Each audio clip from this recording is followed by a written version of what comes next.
Selamat datang di Alur Donghua. Kali ini Mimin akan cerita novel The Crown, Emperor of Eternity. Sebelum mendengarkan, jangan lupa subscribe, like, komen, dan share ya, biar Mimin tambah semangat. Selamat mendengarkan. Melanjutkan episode sebelumnya, Jianxi berdiri di udara saat menatap Chu Guangsheng dengan amarah. Meskipun tingkat kultivasi anak ini tidak kuat di permukaan, kemampuan bertarungnya tidak kalah dari praktisi Rana Ying yang tingkat ketiga. Pria yang merepotkan. Dia bergumam dan pakaiannya berdesir tertiup angin. Melihat perubahan ini, mata Chu Guangsheng berkedip-kedip dan ada tatapan tajam di matanya. Meskipun putra mahkota dinasti Jian sangat kuat, tapi dia bukanlah orang lemah yang bisa diganggu. Segel di tangannya langsung berubah, meridian di tubuhnya mulai melonjak, dan kekuatan naga yang melonjak menerobos, menyapu ke arah anggota tubuh dan tulangnya. Mata hitam pekat Chu Guangsheng berangsur-angsur berubah menjadi merah darah pada saat ini. Dan kekuatan yang melonjak memenuhi setiap sudut tubuhnya. Kau terlalu naif untuk berpikir melawanku dengan jurus mematikan. Jianxi mencibir. Saat suaranya berakhir, cahaya kemasan meledak keluar, lalu berubah menjadi kobaran api keemasan beriak di sekujur tubuhnya. Kaca emas membakar langit. Tangannya bergerak secepat angin, dan api kemasan di depannya melonjak hebat. Suatu kekuatan yang mengerikan perlahan muncul terkumpul darinya. Tidak lama kemudian, seekor gajah emas besar muncul. Gajah emas itu tingginya 1000 kaki, dengan amukan api yang membakar seluruh tubuhnya. Setiap kali melangkah, seluruh ruang terasa bergetar. Di bawah naungan suhu tinggi yang mengerikan, udara di sekitar mulai berubah menjadi ketiadaan. Dan serangkaian suara keras dan tak menyenangkanlah terdengar. Seluruh ruang tampaknya langsung hancur, tidak mampu menahan kekuatan gajah emas.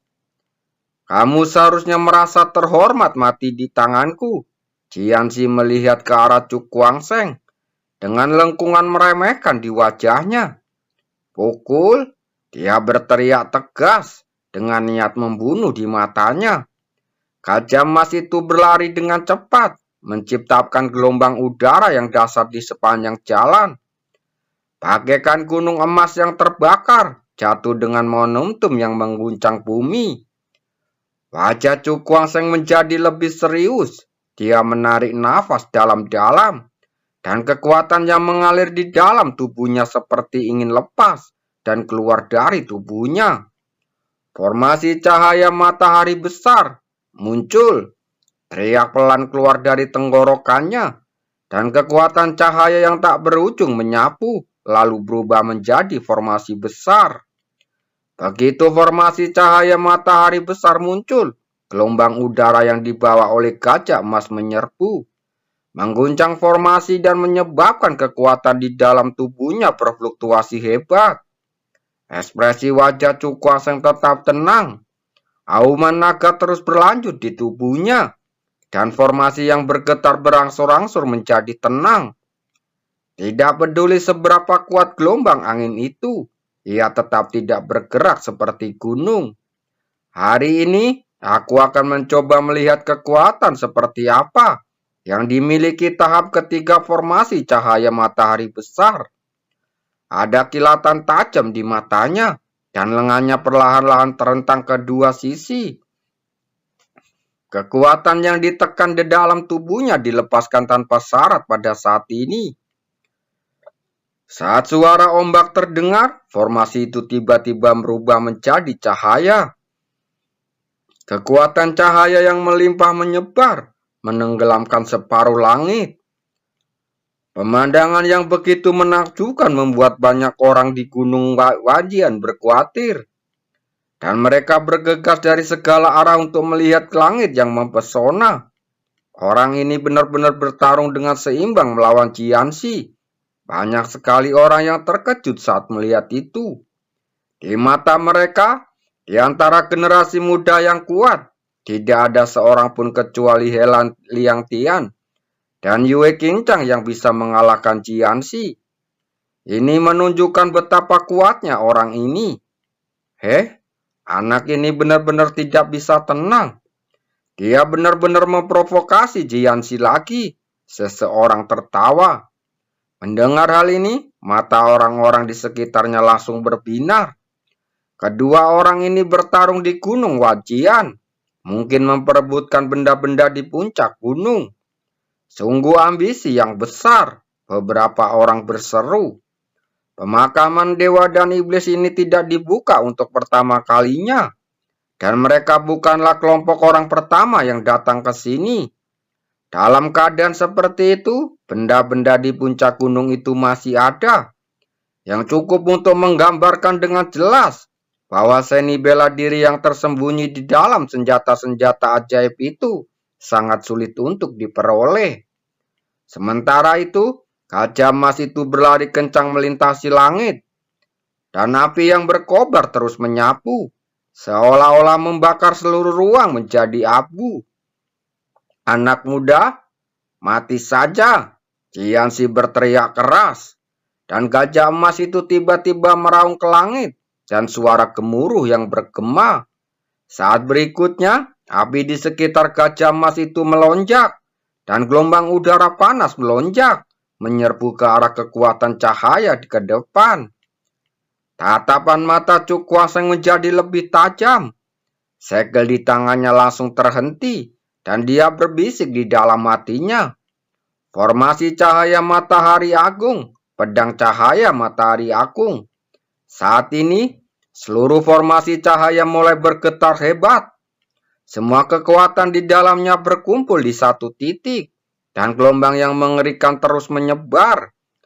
Matanya menembus cahaya yang menyilaukan, dan sepertinya dia bisa melihat pedang panjang menjulang tinggi di tengah, yang kekuatannya paling kuat. Chu Kuang-Sheng memasang ekspresi dingin. Dia membungkukkan badan dan memasukkan telapak tangan langsung ke dalam formasi cahaya itu.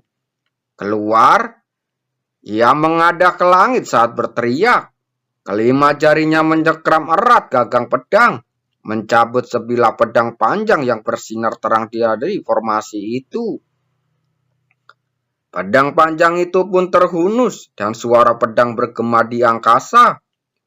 Ribuan ki pedang tajam menembus awan, lalu menyerbu kedalaman.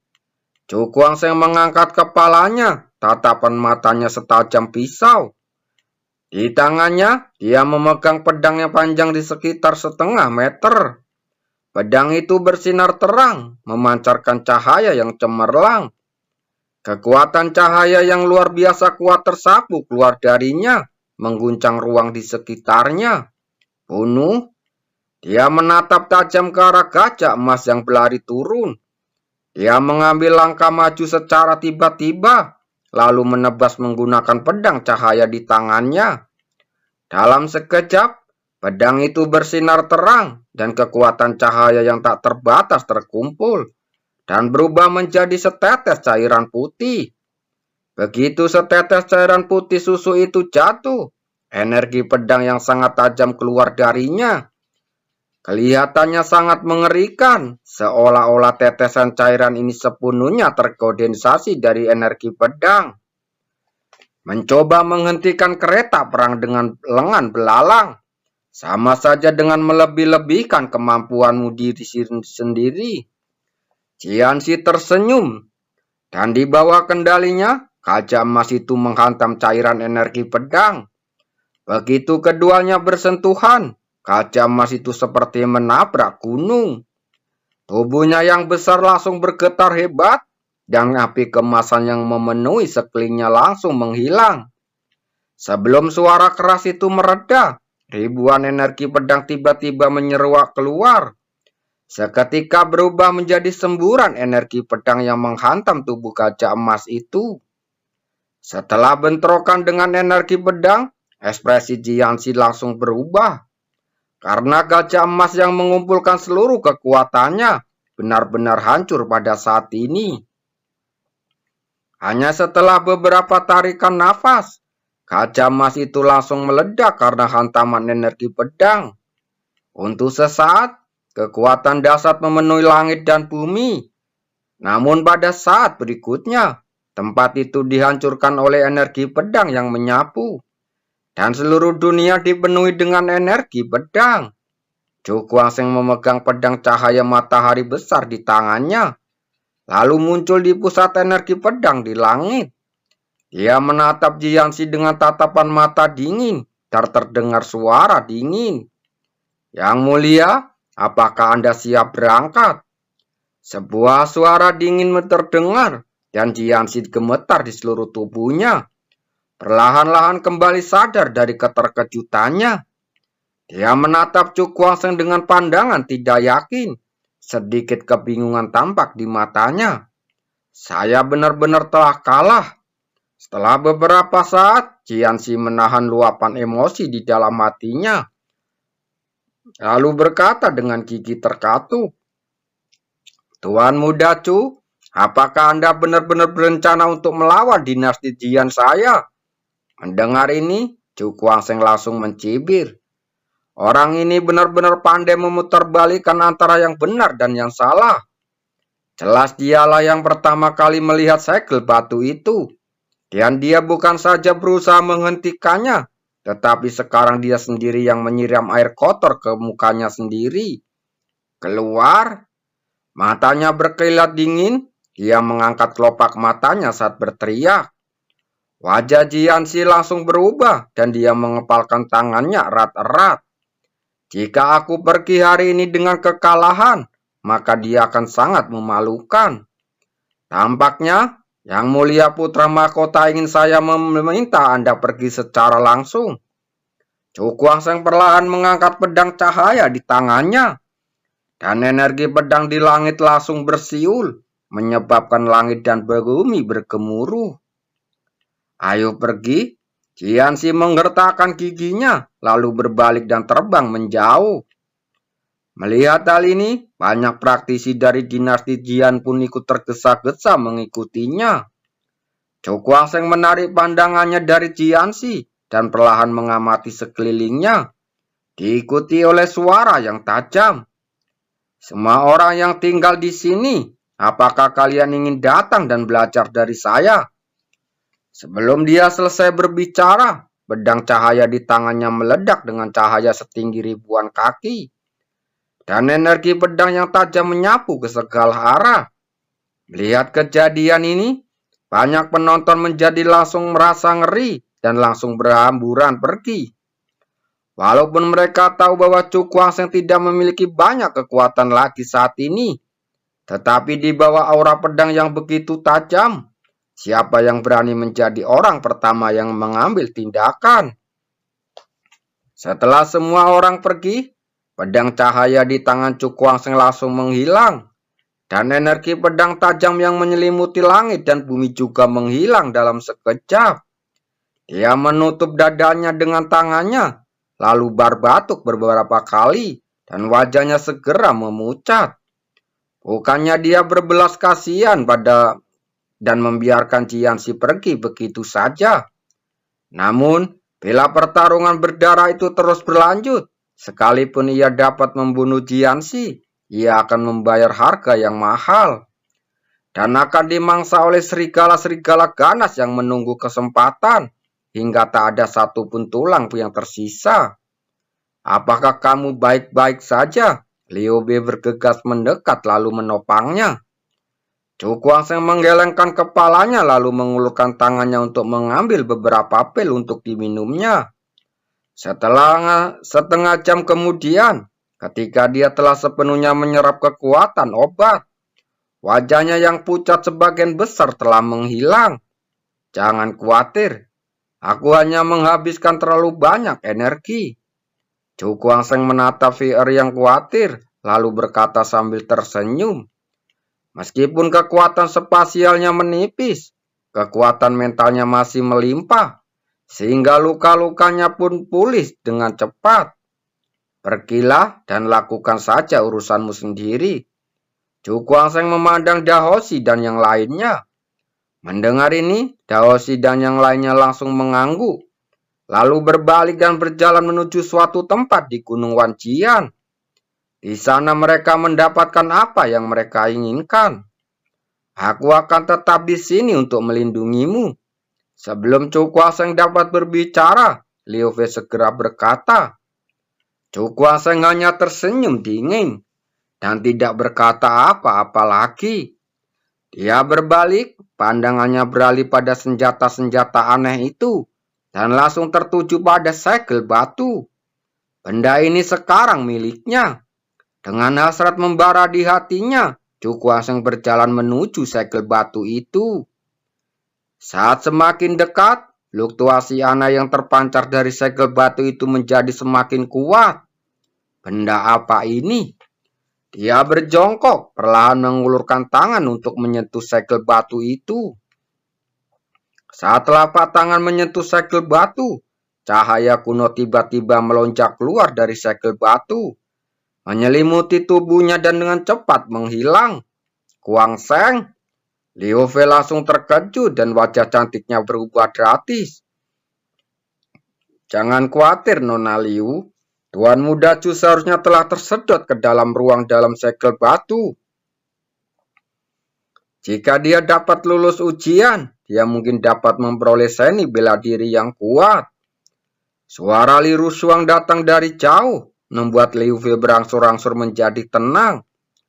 Akan tetapi, tangannya masih terkepal erat, dan dia menatap segel batu itu dengan ekspresi gugup. Karena tidak ada seorang pun yang dapat mengetahui apa yang ada di dalam segel batu itu. Di bagian dalam segel batu, Chu Kuaseng hanya merasakan ruang di depannya bergetar hebat, dan kakinya mendarat di tanah yang kokoh. Di mana ini? Dia memandang ke arah ruang kosong itu. Ekspresi bingung sejenak lalu dia tersadar. Dia ini seharusnya menjadi ruang di dalam segel batu. Apakah ini di sini tempat warisan seni bela diri? Chu Kuaseng memandang sekelilingnya dan akhirnya memusatkan pandangannya pada suatu tempat di angkasa. Ada sebuah panggung batu kuno di sana yang sangat terpencil dan memancarkan suasana kuno. Namun, fokusnya tidak berada di sini, melainkan melihat ke arah puncak panggung batu. Di sana, tergantung sebuah segel batu kuno. Segel batu itu hanya seukuran telapak tangannya dan sama persis dengan segel batu di luar. Bahkan tingkat kerusakannya tidak berbeda sama sekali. Chu Kuaseng lalu berjalan menuju plafon batu itu. Saat dia melangkah ke panggung batu, seluruh tubuh dan pikirannya seolah-olah terinfeksi dan perasaan sedih yang kuat muncul dari wajahnya. Sepertinya pertempuran brutal pernah terjadi di sini di masa lalu. Dia berdiri di panggung batu, matanya tanpa sadar menyapu ke seluruh ruangan. Setelah waktu yang cukup lama, Chu Kuaseng menghembuskan nafas yang dalam, lalu menekan kesedihan yang melonjak di dalam hatinya. Jika ada warisan, seharusnya ada di sini. Dia menatap segel batu itu lalu berjalan mendekat. Mungkin ada semacam bimbingan dari pewarisnya. Namun Chu Kuaseng berjalan ke segel batu lalu duduk bersila di tempatnya. Saat matanya perlahan tertutup, segel batu yang melayang di atas kepalanya tiba-tiba bergetar. Dan gelombang cahaya kuno menyebar menyelimuti dirinya.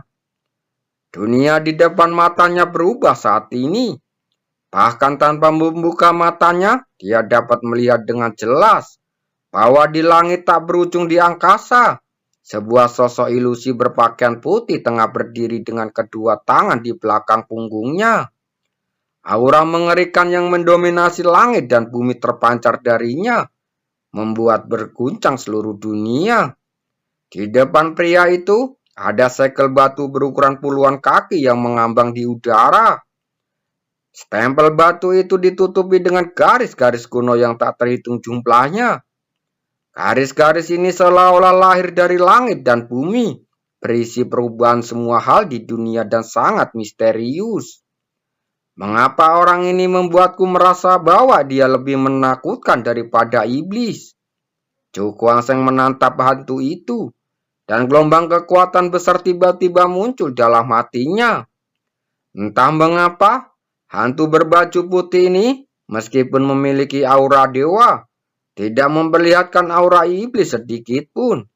Akan tetapi, matanya lebih menakutkan daripada iblis, dengan roh jahat yang menguasainya, yang membuat hatinya terasa merinding. Tepat saat dia tengah bertanya-tanya, suara benda pecah tiba-tiba terdengar, dan ruang di kejauhan tiba-tiba terkoyak, dan nafas dewa turun dari dunia ini. Dewa? Chu Kuang-seng menatap retakan itu, ekspresinya dipenuhi keterkejutan. Aura yang begitu sakral, mungkinkah dewa itu akan turun? Terima kasih.